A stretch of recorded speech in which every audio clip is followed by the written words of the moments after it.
Hello viewers, my name is Adam. And I'm Aaron. This is Seeking Media Productions, bring you another installment of franchise Deconstruction.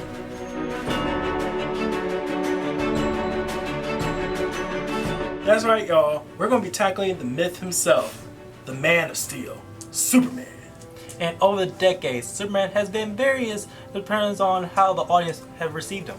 I mean, I know for my own self, I just love this character. He's probably hands down one of my favorite characters of all time when it comes to comic books, heroes. But I'm not alone when I feel as though this character needs help, at least from the audience themselves. They're supposed to love him by understanding just how amazing and incredible he really is. So in this video, the part one of our two-parters where we discuss the individual franchises, we'll be diving deep into Superman's history and over the years of how he's been depicted, as well as highlighting those relatable traits, because we need to strip away all the assets that makes him much more closer to us as humans than he is as an alien species.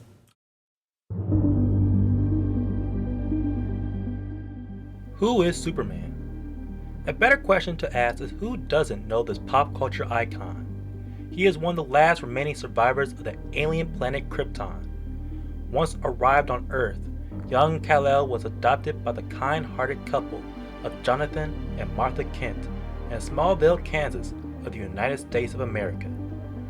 He was given the name of Clark Joseph Kent, and as he grew older, Clark developed powers under the nourishment of Earth's yellow sun.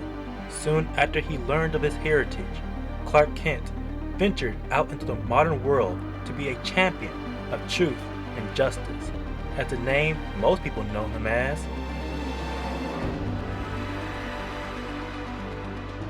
Superman publication history dates back 80 plus years since his debut in June 30th, 1938. His adventures grew in popularity as the character steadily defined what is known as the modern superhero. In the earlier depictions of Superman, the problems with the character came across were most likely domestic in nature. Superman would go up against petty criminals, neighborhood crime lords, and corrupt politicians. He was the everyday hero for the common man. He became more recognizable once his stories shifted in different media. Superman would be brought to life via live-action serials, the beautifully animated Max Fleischer series, and famous studio shorts, and most famously his own radio show, where the hero notably took down the infamous Ku Klux Klan, a story that brought the organization's practices into light. Once World War II was in full flux, the character was essential in American propaganda to encourage citizens to aid in the war effort. His initial appearance in the mid-1950s will catapult what is known as the Golden Age of comics. The character of Superman would undergo a vast expansion by the late 1950s to 1970s. His adventures began to reflect the common interests of space exploration, thus signifying the Silver Age. Issue by issue, the Superman comics brought to life stories with a heavy emphasis on science fiction. During this period, Superman's abilities grew to an unfathomable yet inconsistent degree. The remnants of Krypton are further explored as characters such as his cousin Kal-El, his doll Krypto, and also his main weakness Kryptonite are introduced. His rogues gallery expanded to include the likes of the knowledge-seeking Brainiac, his opposite clone Bizarro, the Kryptonite-powered cyborg Metallo, and also his rival Kryptonian survivor, General Zod. In addition, the mad scientist Lex Luthor, a character who debuted prior to these villains during the Golden Age, was rebooted to be Superman's main archenemy. These stories, though spectacular, unfortunately stray far from the grounded, everyday approach that Superman originally had, an issue that the Bronze Age tried to remedy by depowering the Man of Steel and grounding his more sci-fi foes. By the mid-1980s, superhero comics started to shift gears into a more mature-oriented stories. The captains of the past eras waned the interest of the masses who sought after more realistic content that reflected the reality of our lives. This dawned on Superman's appeal despite his reinvigorated life on the silver screen when the character's first major motion picture was released back in 1978. For a while, Christopher Reeve's mild-mannered yet cheerful portrayal of Superman was a definitive take on the character. Reeve's Superman grounded his series in films, but even he couldn't save the poor reception of his sequels. These films focused way too much on the idea of who could stand toe-to-toe with a powerful being like Superman, instead of challenge him with the more moral dilemma of his character. Also, these movies were rather silly and ridiculous in the plot of the filmmakers who couldn't manage a proper budget to keep them afloat. Now, in this new modern age of comics, superhero storytelling experimented in the darker and in-depth content audiences were craving. The prolific writer Alan Moore was brought on to pen the Superman stories. One tale was Whatever Happened to the Man of Tomorrow, where he honors the legacy of the Silver Age by providing context to a world where Superman apparently died after numerous assaults on his life. Another noteworthy story is For the Man Who Has Everything, where Superman visualizes a life if Krypton was not destroyed. Both these stories provide readers an in-depth look into Superman's character and his accomplishments, while offering an intimate perspective of how Superman views his own self-worth. Within the new age of comics, one of the most influential stories to grasp the public's interest is Frank Miller's The Dark Knight Returns. In this alternate dystopian future of DC Comics, Bruce Wayne has retired his Batman persona due to his old age. Crime is at an all-time high in Gotham, all while the Cold War continues between the United States and Russia. In an attempt to hearken on the growing tensions and dueling perspectives of the times, Bruce Wayne's Batman emerges out of his slump as the personification of the people's will to fight back against the oppressive governmental society. Vice versa, the Man of Steel is ultimately forced into becoming the poster boy and enforcer of the government's might and force. It is important to realize that this is the storyline that chooses to ignore Superman's ties to his fellow man so that Batman will be looked upon favorably as the hero who stood up against him and finally dealt a long-lasting blow to his image as the impervious god amongst men. Seeing Superman in such a different light is something DC continued to do over the years. These stories are usually depicted under the moniker branding of Elseworlds, where DC experimented with many of its characters in different realities that are not canon in the main publication. If you were to ask someone how to describe Superman as a character, traditionally one will say he is an overpowered Boy Scout, with little to no relatability since he is an alien. This modern thinking is what lessened the popularity of the character and his property within the turn of the century. Taking Superman's place as DC Comics' main property would eventually be Batman. The character was going through his own reboot in the modern age as the stories reverted back to the more darker iteration since his inception. Batman being more or less relatable in the eyes of the public is largely due to the fact that he is human. Never mind that Batman is essentially a part of the 1% class because he's a billionaire who actively fuels his own destructive paranoia fighting the criminal underground of Gotham City. It comes as no shock that one of the few only individuals who constantly challenges and critiques Bruce Wayne's crusade is the Man of Steel himself, but rarely do DC writers acknowledge that about the character. All throughout the 2000s, independent comic distributors started to publish their own variation of the Man of Steel in titles such as Image Comics' Invincible, Wildstorm's The Boys, and Boom Studios' Irredeemable. What each of these studios have in common is that their Superman archetype character serves as the antagonist. The idea about this take on Superman is exploring how a superpowered person would really act towards individuals whom they feel is inferior to their kind. Now, each of these stories have their own nuance as how the Superman character came to be, but the result is usually the same. At the same time, DC still publishes stories surrounding the traditional heroic variation of the character, but will explore the evil Superman concept in outside media. In modern animated adaptations like Superman the Animated Series, Young Justice, or straight-to-video films, Superman sometimes went rogue due to mind control. The Justice League animated series in some episodes featured a parallel universe where the League became tyrants around the world. In video games, NetherRealm Studios, creators of the Mortal Kombat franchise, developed the Injustice series for Warner Bros. Games, which also features a tyrannical Superman who goes rogue after the loss of his love, Lois Lane, an unborn child. By the early 2010s, Warner Bros. And DC Comics was about to reboot Superman for the big screen again to jumpstart a cinematic universe to compete with the ever-growing franchise at Marvel Studios.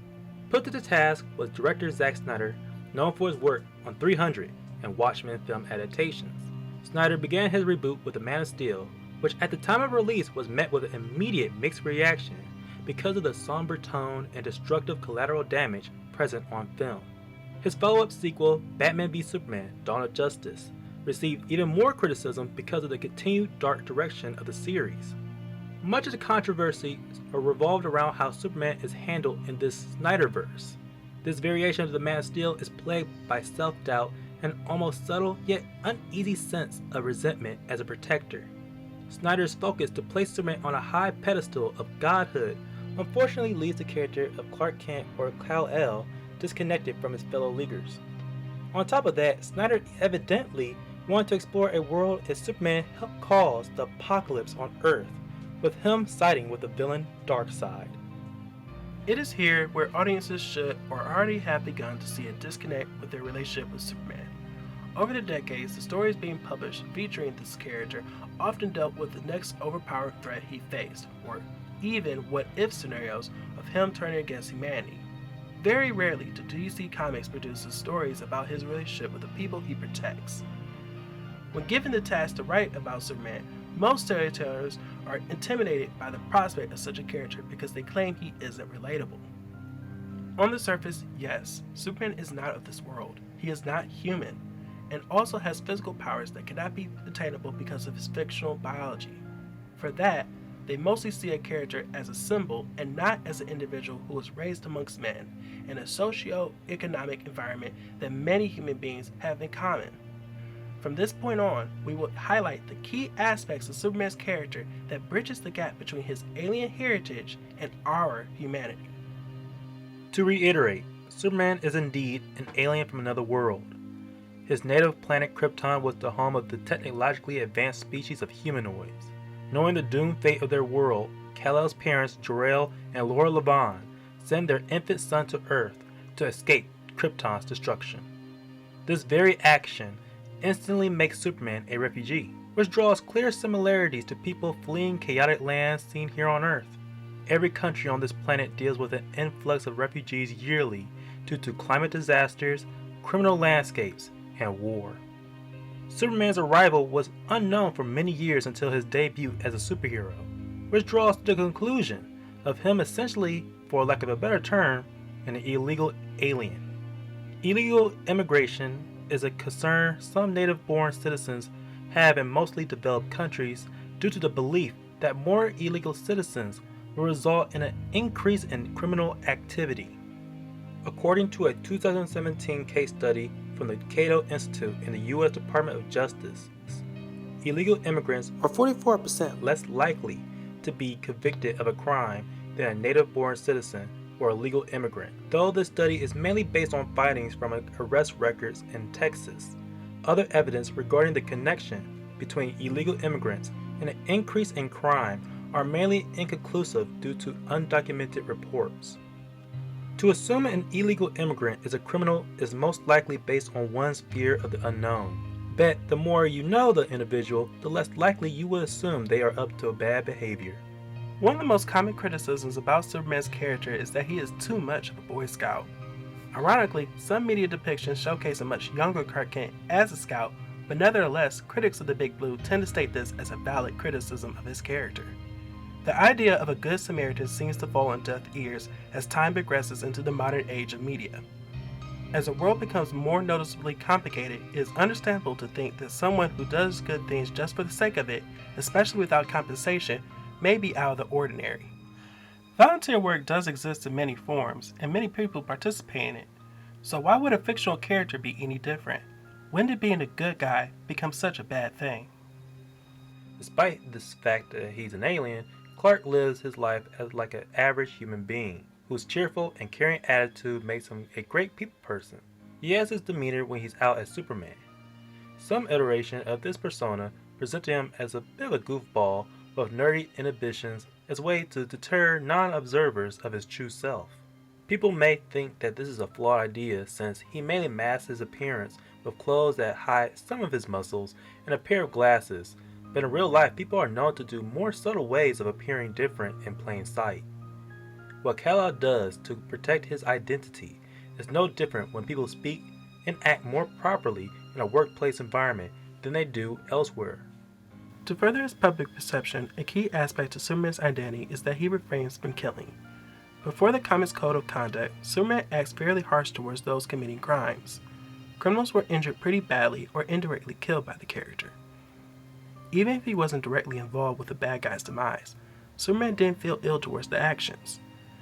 Superman's direction into a less violent hero was more of a reactionary response after the comic's code was issued. Nevertheless, this resulted in what would be a fundamental aspect to the character's appeal. Being a superpowered person comes with a lot of responsibility, especially if one decides to be a hero.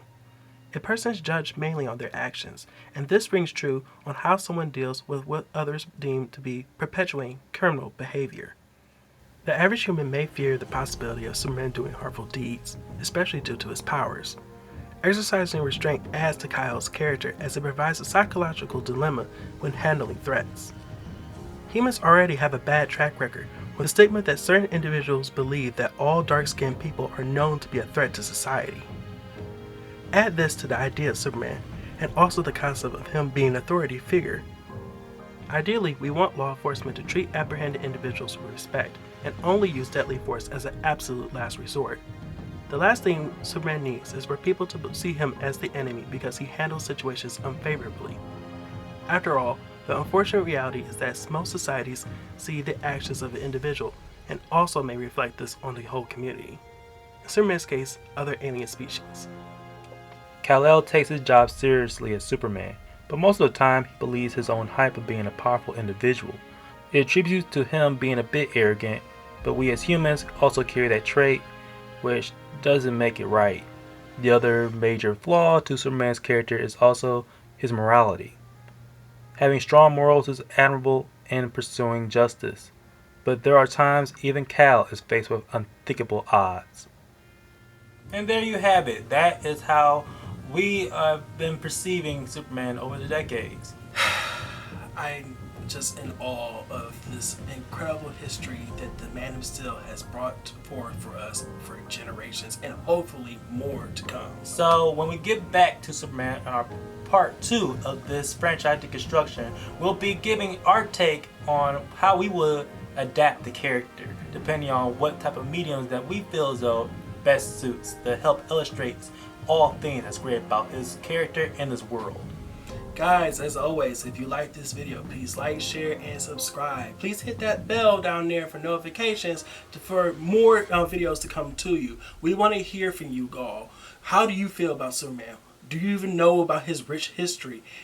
Please let us know how you feel about the Man of Steel. My name is Adam. And I'm Aaron. And this has been a Sticky Media Productions. Please like, share, subscribe, and comment below. We want to hear your thoughts. See you guys.